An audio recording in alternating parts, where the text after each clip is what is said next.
Seorang ayah yang sudah cukup berumur dan sangat bijaksana pergi ke kota besar dengan anaknya yang masih muda untuk menjual hasil pertanian mereka.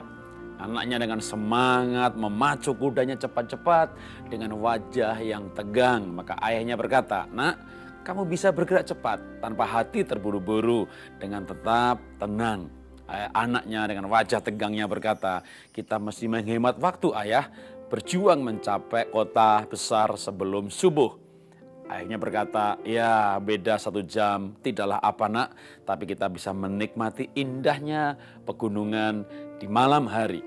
Bahkan ayahnya minta, setelah tikungan bukit depan itu, kita berhenti sebentar di rumah paman. "Kita tidak ada waktu, ayah," kata anaknya.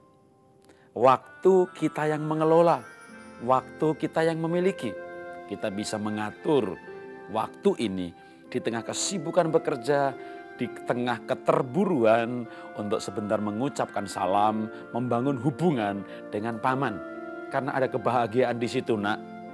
Anaknya menunjukkan ketidaksetujuannya, tapi ayahnya minta mampir ke rumah pamannya. Sementara 2 orang tua ini bercanda minum teh, si anak muda hanya berjalan mondar-mandir dengan gelisahnya sambil melihat jamnya. Mereka melanjutkan perjalanan dan meledaklah amarah si anak. Karena ayahnya minta untuk berbelok ke kanan, memutar, padahal belok kiri menghemat beberapa kilo. Dan ayahnya berkata, "Nak, kita justru menghargai waktu kalau kita menikmati hidup ini. Bukan saya nggak menghargai waktu kalau kita memutar sedikit. Karena di sana pemandangannya luar biasa, nak. Kamu bisa melihat nanti lembah kota besar itu kita lihat pada terang bulan malam hari." Anaknya dengan marah membelokkan keretanya ke kanan. Sementara anaknya hanya dengan muka yang tegang, tidak bisa menikmati indahnya alam malam hari itu. Sang ayah membuka bekalnya, melihat kota besar dari atas perbukitan pada tengah malam. Bahkan ayahnya minta waktu sedikit untuk sejenak memejamkan matanya. Menjelang subuh mereka melanjutkan perjalanannya. Dan anaknya betul-betul kali ini tidak bisa menahan amarahnya karena ayahnya minta berhenti lagi untuk menolong sebuah pedati yang terperosok. "Kita tidak mengenalnya, ayah. Siapa dia? Kenapa kita harus menolongnya?" Kita menghargai waktu bukan berarti kita melakukan segala sesuatu dengan buru-buru sehingga bisa menghemat waktu. Kita menghargai waktu dengan mengisinya hal-hal yang mulia di dalam hidup ini. Anaknya dengan ketidaksetujuannya akhirnya membantu pedati itu dan menolong dengan gerakan-gerakan yang kasar karena memang dia tidak dengan senang hati melakukannya.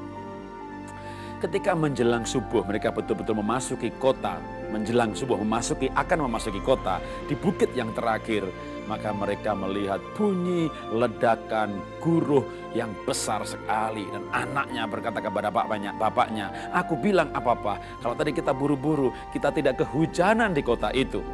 Dan ketika mereka betul sampai di puncak bukit, mereka memandang kota itu dengan terpana. Bukan hujan air, itulah hujan bom di kota Hiroshima. Ini kisah nyata yang saya terima dari kiriman internet dari teman di Jepang. Bahwa ada sebuah kisah nyata demikian tanpa mengurangi rasa hormat pada mereka yang menjadi korban dari Hiroshima. Tapi di balik kisah itu ada orang yang menggunakan waktunya dengan baik, bukan berarti buru-buru. Dan dia menjadi terlambat 2-3 jam ke kota Hiroshima yang kalau dia datang lebih awal, mereka kena hujan bom. Anaknya memeluk ayahnya dan dia berkata, "Aku belajar, Papa, apa arti menghargai waktu. Bukan mengejarnya secepat mungkin, tapi mengisinya sebaik mungkin." Mari kita belajar menghargai waktu ini. Bukan dengan melakukan segala sesuatu dengan buru-buru, tapi mengisinya dengan sesuatu yang bernilai. Karena bukan hanya kebahagiaan, bahkan mungkin ada keajaiban di sana. Salam sukses, salam bahagia.